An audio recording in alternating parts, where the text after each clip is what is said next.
Hello दोस्तों। तो हम लोग आज जानेंगे कि निमोनिया क्या है और ये कैसे होता है और किस वजह से होता है। तो इस वीडियो को पूरा देखें। चलिए हम लोग जानते हैं। जैसा कि आपको पता होगा कि हमारा लंग्स संख्या में 2 होता है और हर लंग लोब्स में बटा हुआ होता है। ये दोनों लंग्स आपस में कैसे जुड़े हुए होते हैं? सबसे पहले एक बहुत बड़ा सा पाइप जैसी संरचना होती है जिसे विंड पाइप कहते हैं या ट्रैकिया भी कहते हैं। ये विंड पाइप 2 भागों में बट जाता है, दोनों लंग्स के हिस्सों के लिए। और ये दोनों ब्रांचेस भी कई सारे ब्रांचेस में बटकर बिल्कुल पतली पतली पाइप की तरह संरचना बनाकर अंत में अंगूर के छोटे छोटे गुच्छे की तरह दिखने वाले संरचनाओं से जुड़े जाते हैं, जिसे एल्वियोलाई कहते हैं।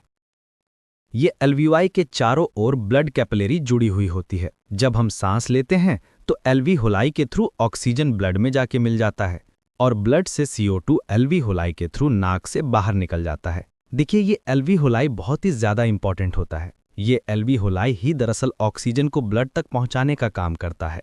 अगर किसी भी तरीके से ये खराब हो जाए, अगर इसके फंक्शन में थोड़ा सा उतार चढ़ाव आ जाए, तो व्यक्ति बहुत बुरी तरीके से बीमार पड़ता है। ऐसा बीमार पड़ता है कि डायरेक्ट ऊपर ही चला जाता है। देखिए, एक ऐसी ही बीमारी है जिसका नाम है निमोनिया, जिसमें ये एल्वियोलाई बहुत बुरी तरीके से प्रभावित होता है। और ये एल्विना प्रभावित होता कैसे है, किन चीज़ों से होता है, चलिए इसके बारे में भी जानते हैं। देखिए, ये निमोनिया दरअसल एक संक्रामक बीमारी है, मतलब इन्फेक्शियस बीमारी है, जो कि बैक्टीरिया, वायरस, पैरासाइट या फंगस जैसी चीज़ों से हो सकता है। मतलब इन 3-4 पैथोलॉजी में से किसी भी एक चीज़ से ये हो सकता है, जो कि हमारे शरीर में बाहर से आने वाली चीज़ है। देखिए, निमोनिया में क्या होता है। निमोनिया में दरअसल यही चारों में से किसी एक पैथोलॉजी का इन्फेक्शन आपके एल्वियोलाई में हो जाता है।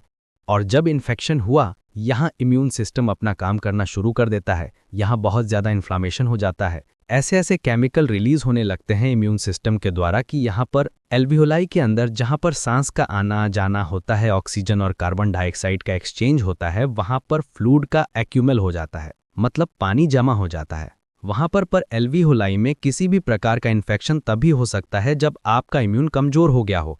अदरवाइज ये बहुत ज़्यादा मुश्किल है कि कोई भी वायरस या बैक्टीरिया एल्वियोलाई में आकर आपके फेफड़े को, जो चिपचिपा सा पदार्थ है म्यूकस, उसको स्केप करके एल्वियोलाई में इन्फेक्शन कर सके। अगर एक बार इन्फेक्शन हुआ, यहाँ इन्फ्लामेशन चालू हो जाएगा इस एल्वियोलाई में और यहाँ पर म्यूकस और फ्लूइड का एक्यूमुलेशन हो जाएगा। ऑक्सीजन कभी भी आसानी से ब्लड में पास नहीं हो सकेगा और कार्बन डाइऑक्साइड एल्वियोलाई में नहीं आ सकेगा। अगर किसी व्यक्ति को निमोनिया हो गया तो सांस लेने में बहुत दिक्कत होगी, कमजोरी होगा, बुखार होगा, मेंटल कन्फ्यूजन होगा, हेडेक होगा, मसल में दर्द होना शुरू हो जाएगा, ये सब चीज़ें होने लगेंगी। जब निमोनिया इतना ज़्यादा खतरनाक हो जाए कि व्यक्ति को बहुत ज़्यादा सांस लेने में दिक्कत होने लगे तो व्यक्ति को वेंटिलेटर पे भी चढ़ाना पड़ सकता है। कोरोना में तो यही हो रहा था। कोरोना में लोगों को निमोनिया ही हो रहा था, लेकिन ये सब बहुत ज़्यादा सीवियर कंडीशन है। इसीलिए निमोनिया में बहुत ज़्यादा व्यक्तियों की मौत भी देखा जाता है। भारत में अगर निमोनिया इतना ज़्यादा बढ़ जाए कि इसका बैक्टीरिया या वायरस ब्लड के थ्रू ही शरीर के बाकी अंगों में पहुंचना शुरू हो जाए तो वहां के अंगों पर भी सीरियस इन्फेक्शन करना शुरू कर देता है। और कभी कभी तो ऐसा देखा जाता है कि लंग्स के एक साइड में बहुत ज़्यादा फ्लूइड का एक्यूमल हो जाता है, जिसे एब्सिस कहते हैं। ये एब्सिस लंग्स के बाहर भी हो सकता है। इसका इलाज क्या है? इसका इलाज अगर इन्फेक्शन बैक्टीरिया की वजह से हुआ, एंटीबैक्टीरियल मेडिकेशन, वायरस से हुआ तो एंटीवायरल मेडिकेशन, और अगर फंगल इन्फेक्शन है तो एंटी फंगल मेडिकेशन के थ्रू इसका इलाज होता है।